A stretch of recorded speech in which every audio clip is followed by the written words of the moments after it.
looks like we are live.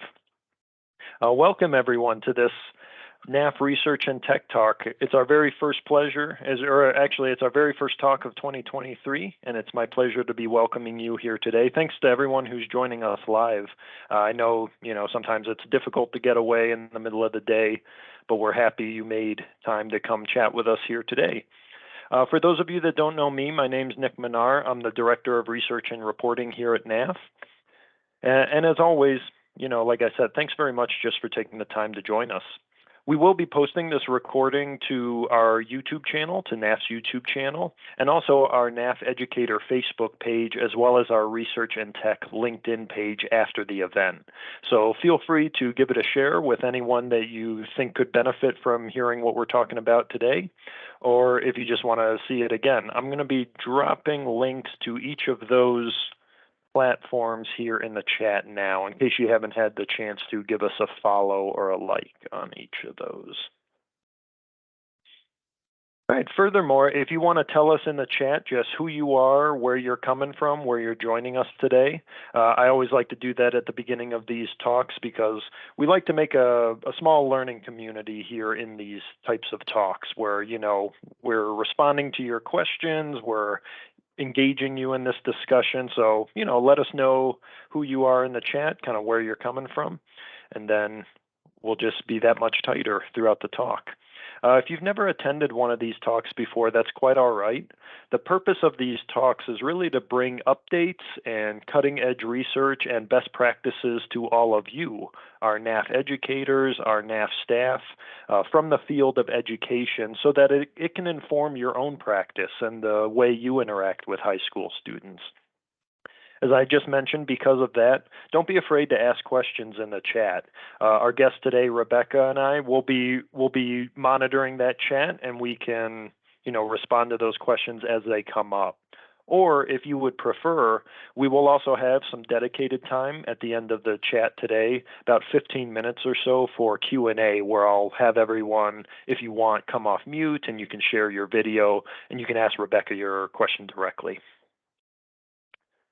All right, so let me introduce our guest. Our guest today is Rebecca Koenig.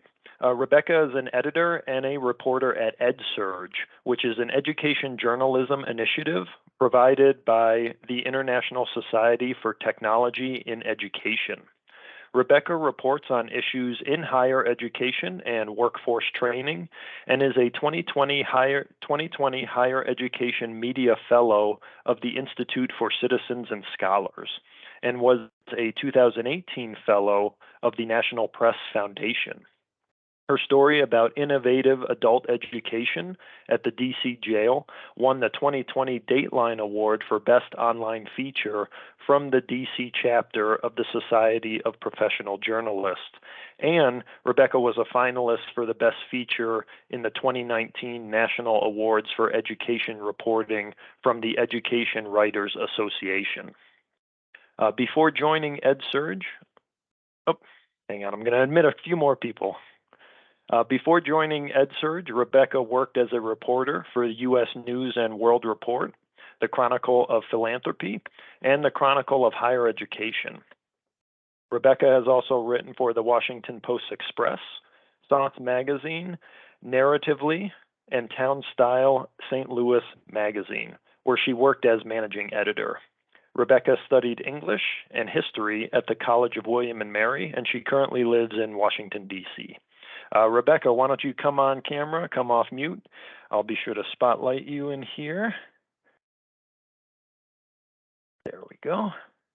And I'm really happy to have the chance to sit down with Rebecca today. So Rebecca, thanks for taking the time out of your day and hopping on this fireside chat with us. Sure, thanks for having me.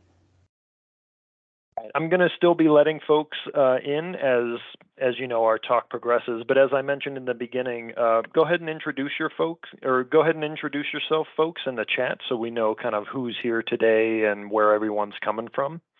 But just before we get into the weeds on our topic here, Rebecca, I'd like to give our guests some space just to let our audience know a little bit more about themselves before we get going. So I just mentioned or read your bio to the audience, but can you tell us a little bit more about how you became interested in reporting on higher education and workforce development? Was that something you were always passionate about, or, what was your journey to get there? So I had a really good experience as a student journalist in college, which essentially is covering higher education, just, based on one campus for the most part. And I think it was actually pretty good training for covering higher education later as a professional journalist. So I think that sort of planted the seed for, covering higher ed later, because it's just so interesting to cover people who come from all over at this institution. Professors are just very, very interesting sources. Mm-hmm. And I've had the chance to write about higher ed and workforce training at a few different places. And I feel like the intersection of those two is not a beat that many reporters cover. People sort of either cover education or they cover labor. And I feel like they're so clearly intersecting that I think it's important to, have an eye on both worlds. So that's why I like writing about both of them. Definitely. And if you don't follow us on Research and Tech LinkedIn for our audience, we have linked a number of Rebecca's pieces because, at NAF, we are very interested in kind of that mix of life after high school, workforce development, and very much what Rebecca was just speaking about. Anything else you want to share with the audience before we kind of dive into some of your work? Anything else you want them to know, or and anything? No, I just will share that EdSurge is a daily online news publication. You can find us on edsurge.com. We also have weekly newsletters. So if anything we talk about today interests you, that's a little bit more about where you can find our work. I'm going to drop the link to EdSurge here in the chat, and I actually subscribe to that newsletter that Rebecca was just talking about.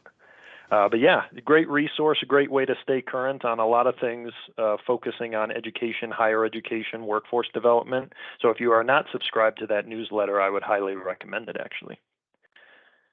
All right.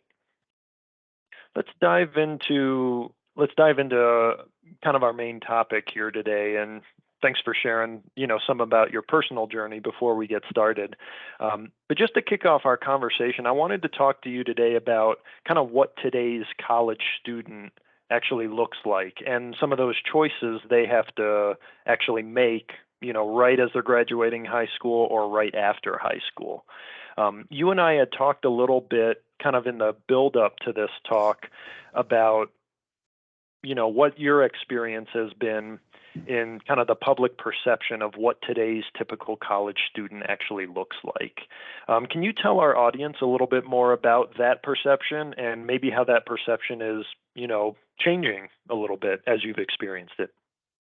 Sure. I think for, the average news consumer, if you get your news from like a big daily newspaper, you are probably left with the impression that the average college student, goes to a very selective higher ed institution, maybe an Ivy League school, is extremely concerned about, campus culture war material. And I think that this really overlooks who the majority of today's college students are. A ton of people are going to regional public colleges. They're going to community colleges.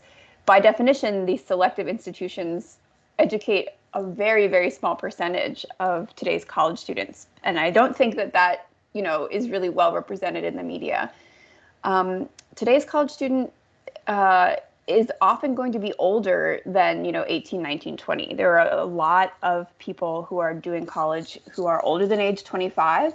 There are millions of people who have started college, never earned a credential, and are coming back to school. So, we're seeing a lot of adults participating in higher education. And then, there are plenty of students who come from low-income households, who are racial minorities, who are parents. They're attending college while raising their own children. And sometimes, students are all of the above. And so I just like to start there because if we're imagining the average college student as being someone whose grandparents and great grandparents went to college, at Princeton, for example, I don't think that that's the reality, but you might not realize that if you're only getting your education news from, a big daily paper. Exactly. This is a really important topic that I'm really glad, you really honed in on as something you'd like to focus on. Because as you know, and as we've talked previously, NAF primarily works with students from underserved, underfunded communities who may not fit into that idea of what is typically portrayed as a typical college student, and probably resembles more what you were just saying in terms of being the first in their family, or perhaps raising children while they're pursuing an education, or being older than 25 when they actually do head to college. So with that in mind, like, we kind of align on knowing that the typical college student is not what's typically portrayed. But what's been your experience in terms of some of those common choices that these individuals have to face when they're kind of deciding, I'm out of high school, I maybe don't fit that typical college picture, but I want to pursue an education. Can you speak to us a little bit about what you've seen as some of those choices those students have to make? Sure. Something that I have been struck by in my reporting is I think that there is a narrative that everybody wants to go away to college. And what I have heard from students and seen is that actually many, many students have a big interest in remaining part of their communities, being close to their families, maybe because they have responsibilities, caretaking or otherwise. But I think one choice facing students is, do I quote unquote go away to college, or am I going to stay in my community and look for an option that's near me? Obviously, online education in higher ed has gotten way more attention than it had, 2 or 3 years ago. So another choice people have to make is pursuing something that's wholly online, pursuing a hybrid version of higher ed, or doing school in person. It's been really interesting to see sort of the research is emerging about this, but the pros and cons of online programs, they often offer more convenience, but they often also have less structure. And so that can be, difficult when it comes to people completing their coursework. So that's another choice. And then, of course, how much and how to pay for college is obviously a huge, huge decision people are facing. So do you go to the quote unquote best program you get into, even if it means taking out a lot of loans, or hoping that scholarships come through, or do you look for something that's more affordable for you and your family? So that's a third choice that people have to think about. I'm really glad you hit on that, one of those first choices you mentioned, where that decision, do I go away? Do I want to stay locally? Because we're actually doing some research on our own NAF alumni and kind of what their choices are after high school. And that's something that we tend to see more often than not. A lot of those students those alumni, I should say, stick to their where they went to high school if they are still pursuing a college education. And that could be for many of the reasons you just mentioned. Maybe they have family obligations kind of keeping them close to home, or financial, issues they may want to work through that are easier to work through with a support network kind of around, their family. So I think that's often an overlooked choice, that students have to make, that alumni have to make. And I think you said it in the beginning. It's typically not portrayed in kind of the typical narrative of a college goer, right? It's like, oh, I'm leaving home, I'm going off to college, right? Is often so I really like that you kind of hone in on that specifically, and then just the issues about online or how to pay for college. These are something that I know a lot of NAF alumni themselves also grapple with. You mentioned some of that research on online schools, being able to offer a little more convenience, but perhaps having a little bit more trouble having students persist through college. Is there anything else you found on that topic in particular, or were you kind of just aware of that surface level issue? Yeah, I don't have, hard figures at my That's okay. fingertips here, but I'm fairly certain that before the pandemic, and of course, circumstances have changed a lot. The rates of completion for like online programs are pretty low, especially relative to like fully in-person programs. Some of that has to do with the fact that people are taking what are called MOOCs, massive open online courses that really don't have much personal interaction. There's not really much tying you to the completion the way there might be if you were in a class of 10 people and saw the professor regularly. So prior to the pandemic, the completion rates for online higher ed were not very strong. So I think that's something that will be worth keeping an eye on. I'm sure there's way more research being done now that it's sort of exploded. So I think it'll be worth paying attention to whether and how that has changed. Yeah. Yeah, it's definitely, I think, relates to what you just mentioned, like that question of engagement, right? Like, are students equally engaged online as they are in person? And even we're kind of dealing with this as an organization as we start to offer like virtual internships. Like, what are the pros and cons there? So we're kind of seeing this at all different levels of education providing and kind of learning in the learning space in general. What you outlined, like these types of choices, we could easily dedicate like the whole hour to talking about that, and I think there would be no shortage of input from our audience as well. But can you give us a little bit, because this is also a topic you've reported on, can you give us your thoughts on kind of the changing nature of today's college students and how universities are responding to those changes? What's been your experience there? What should we know about that? Sure. So it's not necessarily stated explicitly like this, but I feel like there are, two competing strains of thought at play right now in higher ed. And one of them is more traditional, which is to say, students should be prepared for college before they show up. And, it's sort of up to the individual to persist and make it through. They're legally adults. It's on them to sort of make this work for them. And that's sort of at one extreme. And then I would say a more emerging philosophy is actually colleges need to change to be ready for students, as opposed to saying, are you college material to a 17-year-old? It's more like saying to an institution saying to itself, are we ready to accept a 17, 18-year-old into our community and educate them no matter sort of what their experience has been before now? And I'd say most institutions probably fall somewhere in between.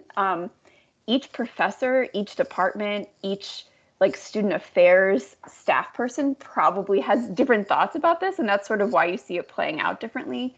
But a source told me recently, from her perspective, the fact that so many people are showing up at college who several generations ago would not have been there means that the sort of everyone go to college message was really successful.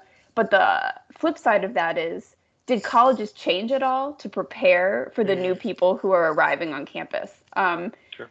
And, I think a lot of interesting stories are told about this middle ground. Whose responsibility is it to succeed, to make sure students succeed? So there's a lot there. And I think especially coming out of the pandemic, where students in high school have had their learning experience really disrupted, it's gonna put a lot of pressure on colleges to figure out how to appropriately respond and educate students who, may have missed 2 years of math, for example. Sure. Have you seen any in the folks you've interviewed or any of those stories? Have you seen any kind of like promising practices that maybe not super widely adopted, but anything that just from your personal opinion, you're like, oh, I wish more institutions did this? Well, some experiments that are being tried. are institutions doing much more to reach out to students proactively to connect them with resources instead of waiting for students to ask for help? Because I think often the finding is that students who could most benefit from help, like counseling or tutoring or advising, are the least likely to seek out those resources. So colleges are doing more to let students know about them in advance, let them know about them over and over and over. Um, I have written a few stories about colleges using chatbots as a way to connect with students and let them know about resources. I'm hearing from higher ed, from many people across higher ed, that sort of student email is like a thing of the past. They don't open them, they don't read them, but everyone's on their phones. So colleges are trying these text message interventions with some success. There's been shifting thoughts about remedial education. You know, on its face, it sounds like colleges offering that could be a good idea because it helps people catch up. But the research has shown that students tend to get stuck in those classes. And they, if you show up to college and you have to take remedial math, you might never make it to actual college math. Right. It kind of is a stumbling block. So some places, especially in California, there's sort of a big policy debate going on about what to do with those remedial courses and how to turn them into more like co-requisite courses so that you can take actually college level English and math, but get the help you need on the side. So those are some approaches that are being tried at the moment.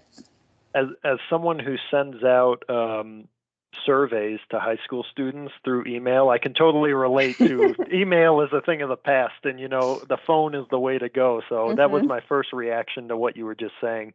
But yeah, totally agree on the approach to remedial education. Like, it's been shown to extend the length of college, extend the cost of college, and all those things just kind of contribute to students not finishing college, and perhaps leaving without a degree or debt and stuff like that. So I really like what you were just outlining with high institutions of higher education being a little more proactive and working more directly with the students they're essentially trying to serve to ensure a good outcome for them, for both parties, too, I imagine, as well. That's really interesting to hear. I hope that those issues kind of go further and we get some good data so that they can be more adopted.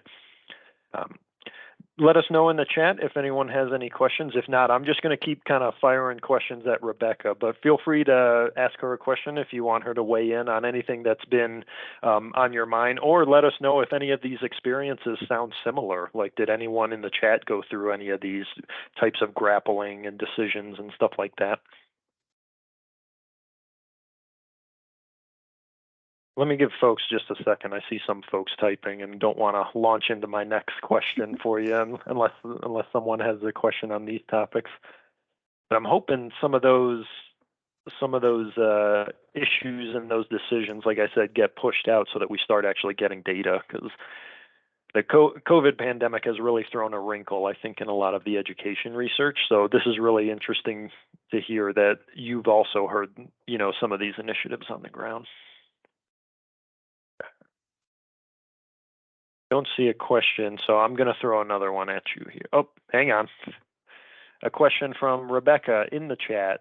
Can you speak to us a little bit about the interesting conversations at the state level, anything particularly on credentials of value versus the value of a liberal arts education? Is that a topic at all you've examined, Rebecca? So I don't know that I have much on a state-by-state basis, but a few weeks ago, I did write about an effort I'm not sure if people have heard about, called Credential Engine, which is a nonprofit that is trying to map all of the credentials, post-secondary credentials that are available in the US. And they're over 1 million now. And a key question that arises from this sort of count is which credentials have value? And it's sort of a really hard question to answer, as I'm sure you can imagine. But Another source of data that I use comes from the Georgetown, I believe it's called the Center on Education in the Workforce. So I would recommend pointing folks there. They've had several really good reports asking sort of similar questions about which degrees or which credentials have value. And something that I think might be a little surprising is you also often hear out in the world people questioning, well, what are you going to do with a history degree, or what are you going to do with an English degree? But surveys with employers show that employers really do value a liberal arts education. So there's a little bit of a disconnect here between this image of someone who studied liberal arts and then can't find a job, and the fact that employers really want people coming out of school to be able to write well and speak well, do critical thinking, have really strong quantitative reasoning skills, which are what come from a liberal arts education often. So I think it's a challenge for liberal arts degrees to resolve the fact that they know it's a value, but members of the public have this worry and skepticism that they're not going to be able to land a job after it. So there are a whole number of different solutions that are being tried there, but I might just suggest that, especially if you're talking to students or advising families, not to suggest there are credentials of value versus a liberal arts degree, because I don't think that's what the data are really showing. There's probably a lot more there, but that's what comes to mind for me. Yeah, I would follow up on that. Like every organization, I think, in the world values clear communication, values the ability to do critical thinking. So yeah, just following up on that, I almost see it more as like, what are those skills, right, that degree versus maybe a credential would get you, and how does that fit into the path that the individual would want to follow, right, or what maybe is available to them at that moment. But yeah, that's a great point in that often there's like this perception that some of those types of more liberal arts degrees may have trouble getting jobs, but yeah, it really just kind of depends on the skills you pick up and what that employer is potentially looking for. Yeah. And I do think there's data showing that liberal arts degrees, I don't want to cite this incorrectly, but it's something like they pay off over time. Right. You might not be able to get the highest paying job in year 1, 2, and 3 out of college if you've majored in something like philosophy compared to something like engineering, or even like getting an associate degree in HVAC. Like those things tend to pay off more immediately. But then if you look at the data over time, people who have these liberal arts credentials, the value of it sort of builds and builds over your working life. Of course, some people really need to recoup the value of their credential right away. So that's something to think about too, is, what are your financial needs in the first 2-3 years out of college versus 20 years out of school. So Right. The data are interesting like that. It's not clear cut. It changes over the timeline of someone's career.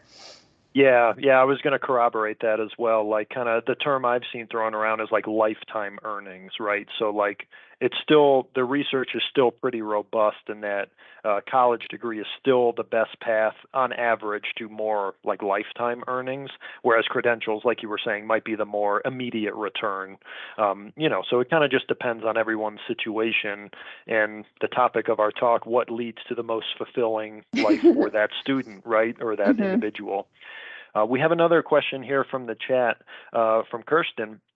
She asked, given higher education institutions needing to hit, specific enrollment targets, admissions offices can often overpromise the amount of support and the guidance that students may receive.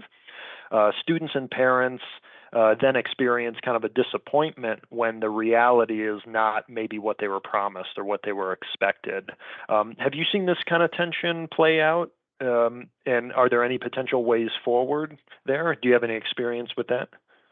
Yeah, so most recently, I think there was the Government Accountability Office report basically putting data behind this question to say that financial aid offers are often quite misleading, not necessarily intentionally, but just, you know what I mean?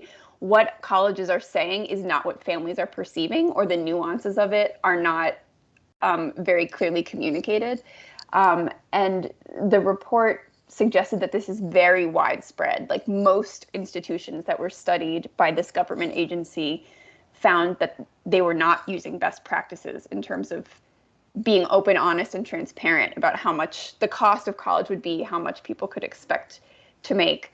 I don't know of any specific solutions to that. I think that you know, when the government puts out a report on that, it puts people on notice. So I think it's something we can look out for in the near future to see how colleges respond. But I think it does speak to the importance of helping families really, really understand what they're getting into when it comes to higher education. Exactly. Yeah, Kirsten, Mark had a talk with Dr. Rodney Andrews from UT Dallas on a previous Research and Tech Talk at NAF Next, and the whole topic of that was the economics of college, and this issue did come up about how that cost is often not transparent. And as Rebecca just cited, a new report just came out on that. But it's definitely, oh, thanks for linking that in there to the chat as well. Definitely something that, you know, we're aware of, but definitely more work still needs to be done on informing students exactly what they're getting into, you know, and potentially their families as well, and trying to make those costs a little more transparent as well, because that's a tough choice, like you were alluding to, Rebecca, for an 18-year-old, you know, who maybe has never had, you know, a career yet, or maybe has never even had a job yet, like, to really know the value of that cost and what it might mean to be taking on that amount of debt, or, you know, just that whole landscape.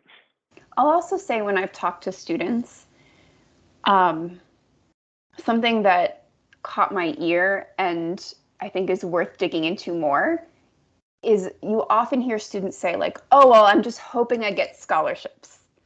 And that sort of, you know, makes me want to pause and say, well, have you applied to scholarships? Are you aware of the limitations of scholarships?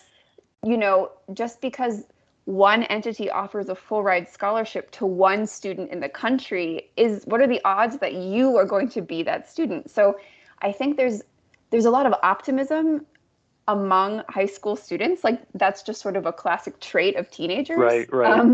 However, I think a lot more financial literacy work remains to be done so that people don't get their hopes up about financial support that's unlikely to materialize. Exactly. And the repercussions if it doesn't, right? Yeah. That's a great point. I'm gonna link something in the chat here in case our audience hasn't seen it. But in March of 2022, Rebecca wrote a wonderful and really comprehensive piece titled "Guiding Young People Not to Colleges or Careers, but to Good Lives." As I just mentioned, I'm dropping that link there in the chat, and I'm paraphrasing a little bit here, Rebecca, but in that piece, you kind of outlined that while not every graduating high school senior has money, connections, or advantages, the 9 students that you actually interviewed all shared that one common thing where you actually just mentioned optimism, dreaming for the future, and dreaming about what it meant to have a fulfilled life. Those dreams included things like being independent, you know, acquiring a career in a field they're passionate about, being economically stable, feeling like they're living that fulfilled life. Can you tell us a little bit more about that last point, specifically like about students' desire to live a fulfilled life, and why was that important? Why did you feel that was important for you to capture in this piece? And I should mention to the chat, Rebecca actually interviewed a NAF student in that piece, so check it out if you haven't already. But yeah, give us your thoughts on like why was that, you know, the main topic you were looking to kind of capture and investigate a bit. I think it's important for 2 main reasons. One of them is a little more philosophical and sort of like a human dignity element here, to recognize that no matter what resources a student has at their disposal. Everyone shares this very human desire to want to live a good life. So I think it's important just to keep in mind in terms of respecting students and, considering everybody equally, no matter, what they can pay for. Also, it's very practical. It has very practical application, because if educators and policymakers and employers are only talking to students in terms of money, they might really be missing out on a chance to persuade students to do what they're hoping that they do. Definitely, students have a sense that higher ed often costs money, and they have a sense that they want to get out into the world and make a lot of money in their careers. But when I talk to these students, that is far from the only thing that matters to them. And I see this play out when I did this reporting, especially in workforce training programs, alternatives to college. A lot of them are really leading with a paycheck first message, and I don't think that that's what is resonating most with students. Think about it. The liberal arts college up the street is saying something like, expand your mind, find your passion, make friends, build community. And then the workforce training option is saying, make a decent paycheck when you're done here. Right. There's an imbalance to those messages, and I think both messages can apply in both places, to varying degrees. But it's just important to think that just because a 17-year-old needs to make a decent amount of money pretty soon, that's not the only thing that they care about. Right. I love that you were hitting on this, because as I mentioned in some of the lead up to our conversation today, I think even a lot of the research being done out there kind of misses the mark here. Because like you said, some of that research can be more focused on quantitative metrics, like what's the annual income of that student, or how many degrees, how many years in school did it, or how many certifications did it take for them to get there. But I haven't seen too many surveys or work that's actually asking, do you enjoy the work you're doing? Are you passionate about the field you're working in? And to me, I would consider it a win if an individual said, I may not be making the most amount of money in the world, but I have a livable wage and I'm super passionate about the career I'm in. To me, that's just as much of a win as, maybe a doctor or a lawyer who may hate their job, but, never has to worry about money again, for example, or something like that. So I think that's often something the research community misses as well, just because it is a little harder to quantify, I feel like, at least in some of the research. I thought I saw a hand up in the chat. Did someone have a question they wanted to ask? Sorry, I was trying to balance some other stuff here, but let us know if you have a question for Rebecca on this topic. But what's your have you seen any good examples of trying to evaluate both, like the fulfillment piece and then kind of the more quantitative piece of it? Or is it just something it seems like most people are just missing or not even thinking about? So certainly higher education, traditional higher education, is feeling the pressure to prove the financial value of what they offer. So I think we're seeing more and more colleges grapple with this, basically, how to prove that the cost of tuition is worth it, or that studying the liberal arts will lead to a job. So that's something colleges are having to deal with. In terms of workforce training, in this article, I found this really interesting organization in New Orleans that I think does the messaging very differently than many other workforce training places, which is to say the cost of the programs and the expected return on the programs is definitely part of the messaging, but it leans much more heavily into this passion piece, this serve your community piece, which I think is missing from a lot of other workforce training opportunities that I've come across. I believe that organization is called Where We Go. And even that name sort of speaks to me, at least, about like choices and Yeah. journeys and something a Discovery. little more discovery, exactly, something more interesting and appealing than just, earn a certificate in 6 months. Right. So that's one example.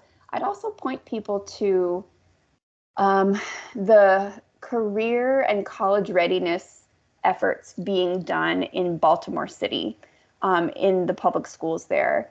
They have redone their curriculum so that it's not just focused on college, but it does hope to connect every student with some kind of post-high school plan. And that's a change from a college for all message. However, they have done a lot of research to figure out what are the options in our region that actually provide students with a living wage. Mm-hmm. And how can we encourage students to steer clear of career paths that are not going to help them support their families? So they have made it less focused exclusively on college on the one end, but they've also tried to help students really question, is, for example, going into the restaurant industry going to provide the life that you are hoping to live?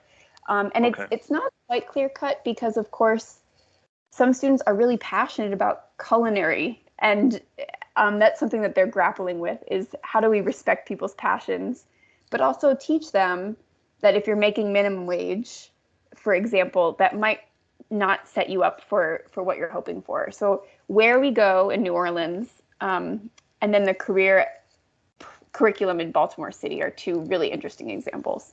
Yeah, I like both of those approaches because they're actually challenging the students or the applicant to think, what do you actually want, right? Like for your future. And I don't know about you, but 18-year-old Nick Minar didn't really know what maybe he wanted and could have benefited a little bit from that. So I really like that approach. And I will plug our great outcomes-driven work-based learning team here because they're starting to help students.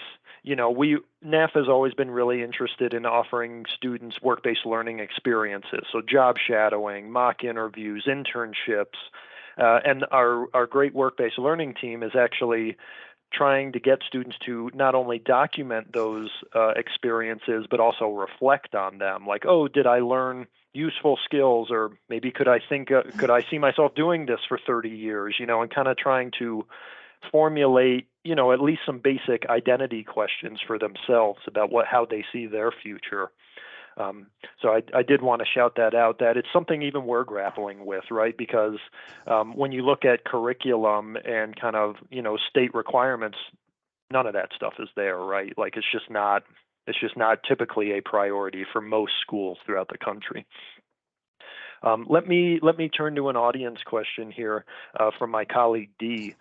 Rebecca, how do you suggest educators or mentors having conversations with youth about those qualitative factors of a chosen career? So if anyone's kind of discussing the future with a young student or a young person in high school, what are some things maybe you would recommend they keep in mind or chat about? Yeah, so something that I heard from these students is that they actually have, no matter what their own family or community's engagement with work is, they're very observant and they have had the chance to form some opinions about what it is that their family members do, that their older cousins do, that their older friends do. And so I think a good place to start could just to be to ask an open-ended question like, what do people in your family do for work? Or what do people in your neighborhood do for work? Have them talk about that and then ask them questions about sort of their perceptions of that experience. Because I found a lot of students said things to me like, I don't want to do the kind of work that my mom or dad does because X, Y, and Z. Um, you know, I think one student, if I'm remembering this correctly, his father works in a bakery, and he saw that his father had to wake up really early, had to do all of these overtime shifts, and so that was sort of his context for work, and he was even if he wasn't able to say, I want to be in X, Y, and Z, he was able to articulate, I don't want to have to work in that way. And I think that opened up the door for an interesting conversation between him and me. So I can only imagine with like a trusted educator, you'd be able to take it to an even further level. So I would just start by asking students about what they've observed and how they feel about that. And if that's not the path they want to pursue, then you can start saying, I hear from you that you want more of a 9-to-5 experience. What are some of those choices? And go from there. Exactly. We've actually seen that in our own data. We have an annual student survey, and oftentimes we ask our seniors, are you going to pursue a college career or a career after high school that relates to your academy theme? And themes could be something like finance or engineering or hospitality and tourism. We have kind of 5 dedicated themes. But often the data is a little mixed. About 50% of the students, or the seniors, I should say, indicate, yes, I like this area, this career cluster, I'm going to try to pursue it after high school.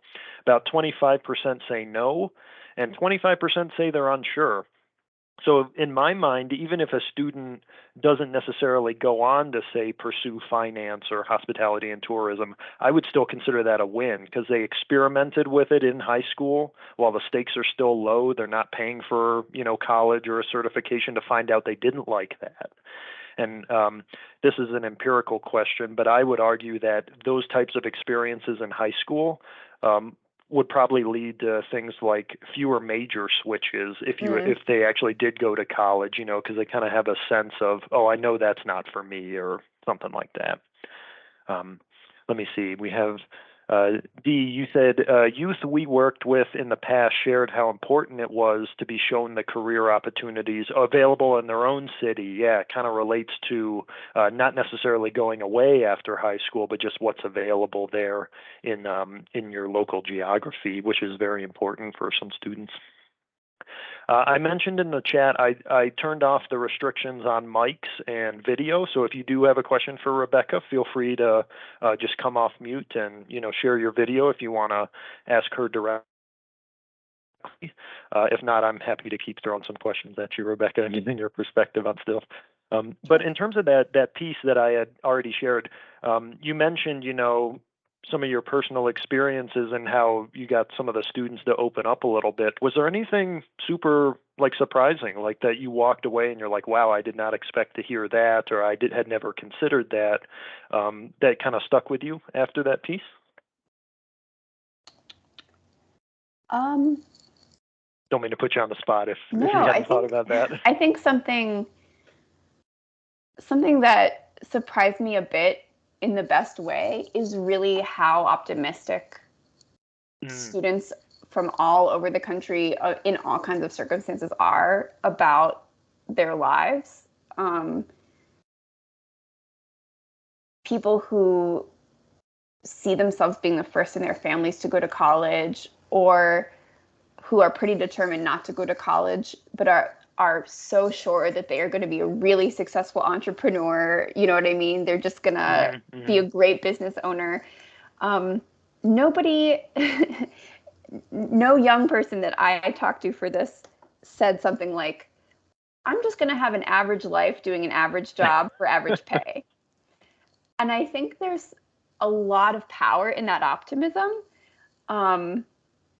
And some of that is where the financial literacy education becomes important, because, not everyone is going to end up rich and famous, just statistically.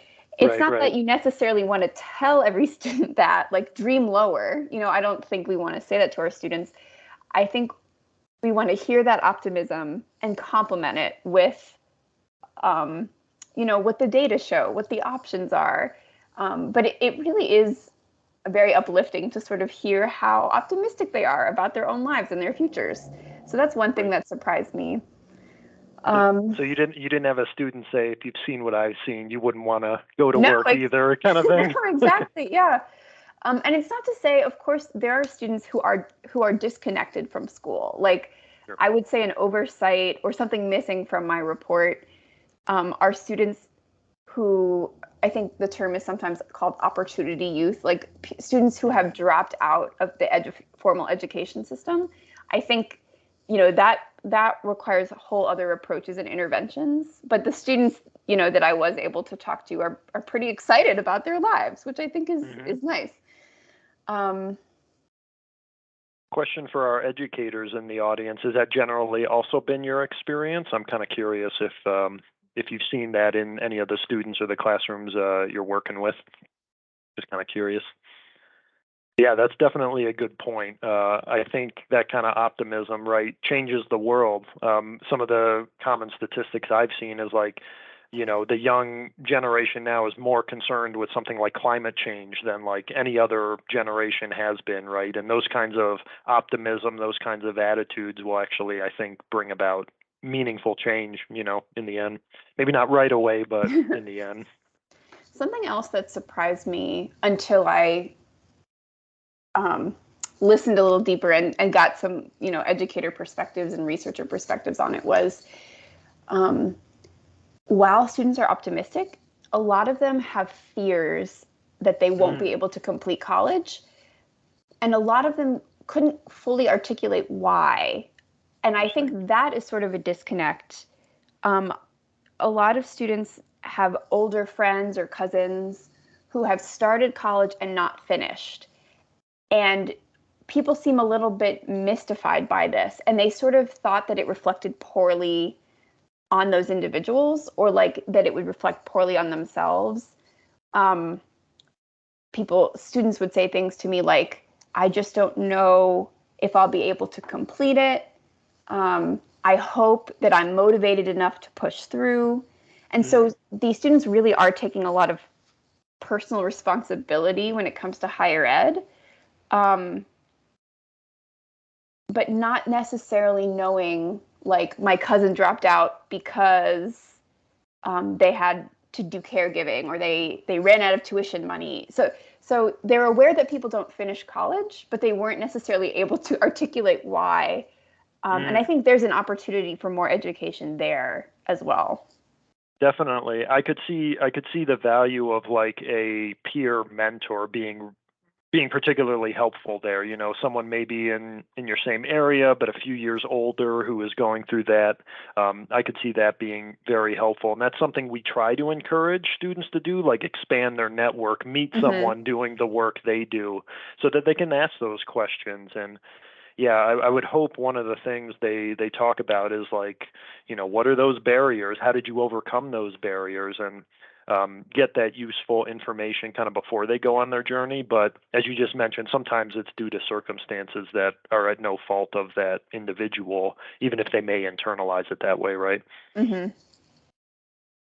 We have about 5 minutes left. I know we're kind of flying through this hour here, but I wanted to again give the opportunity for anyone on in our audience. If you have any questions for Rebecca, we can try to answer those here kind of last minute. But I wanted to ask you as well. We had briefly touched on this kind of idea of alternatives to college, like workforce training or credentials, as being viable pathways for fulfilling perhaps what an individual is passionate about, but then also to fulfill those financial needs that folks may be grappling with. And as we mentioned, that 4-year degree is still what research is showing is kind of the best option to those lifetime earnings, having those higher lifetime earnings. But I wanted to talk about some of those equitable alternatives that you've reported on. For example, you reported that tech apprenticeships, for example, are on the rise just due to the increasing demand of workers in IT, cybersecurity, software development. Like, we live in the information age, right? So it would make sense that there's more demand for IT. So for those not familiar in our audience or watching later, those not familiar with apprenticeships, can you tell us a little bit more about that? And, do you see those as being a way to kind of ease that individual into the training on the job path that, could maybe balance what maybe if a college isn't right for them or something like that? Like, what's been your experience there? Yeah, so I think with the word apprenticeships, probably what immediately comes to mind is more of the skilled trades world, which for a long time, that has been the model to get more plumbers, for example, electricians, things like that. And in some parts of the country, there are strong skilled trades unions that run these apprenticeship programs that accept people maybe once a year or a few times a year. And, these are jobs that tend to pay really well. There's increasing demand. I think I've seen something like there's a pretty big shortage of people in the skilled trade. So there's a lot of demand for this work. And so doing something like that after high school, or even a little bit later after high school, can be a good option, in that often students don't need to pay for them. There can be some costs associated with like protective gear or tools, but often Personal there's equipment. not a tuition cost. And in fact, once you get a certain way into the program, you start making a wage that's regulated by the program. So it's sort of the opposite of paying for college. It's somebody paying you to learn how to do a valuable skill. In other parts of the world, apprenticeships are more common in other fields than they are in the US, but there have been some efforts lately to try these programs out in technology, in marketing, sort of your more like sit at a desk job is how you might think about it. There are certain organizations that offer them. Also, some big companies like IBM has started to offer apprenticeships as well. And I think it's a pathway to consider if you or your student really wants to avoid college debt, or really just wants to get hands-on training right away, as opposed to sitting in the classroom in higher education.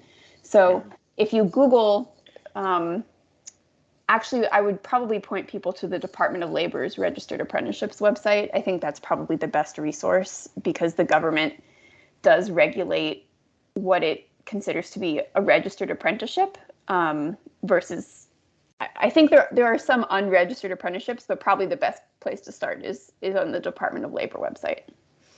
Okay. I just dropped that in the link or in the chat there for anyone interested in checking that out further. Rebecca, we only have about a minute left. I want to be respectful of everyone's time that took the hour to join us. But I always ask our guests, how can our network keep up to date on what you're doing, what you're reporting out on? You may be a little easier than some of the other people I've had on the talk series, but where should folks go if they want to hear more about what you're writing about or see what you've written about previously? Where can I point them to? Yeah, I think just edsurge.com will get you there. We cover early childhood education, K-12 education, and higher education. So just go to our website. And then if folks have story ideas, they're always welcome to reach out to me too. I'm always looking for good examples of interesting work, interesting problems, interesting solutions. So you're probably right. I'm easier to find than other people, because my work is published. Yeah, I have to ask folks, like some people don't have Twitter if they're on here or something like that, but I imagine you're plugged into all those spaces. Well, thank you for sharing just your expertise and kind of those topics that you're reporting on. Open invitation if you ever want to come back on, like say you did something you want people to know about, or our educators or our staff. So please do consider us a resource. And likewise, if I see you do an interesting piece, I may be reaching out again to get some follow-up thoughts or some follow-up words from you. But that's all we have time for today. Want to be respectful of everyone's time. Again, I will be posting this recording to our NAF Research and Tech YouTube playlist, our LinkedIn page, so keep an eye out from there if you want to share it with anyone that might find it useful or helpful.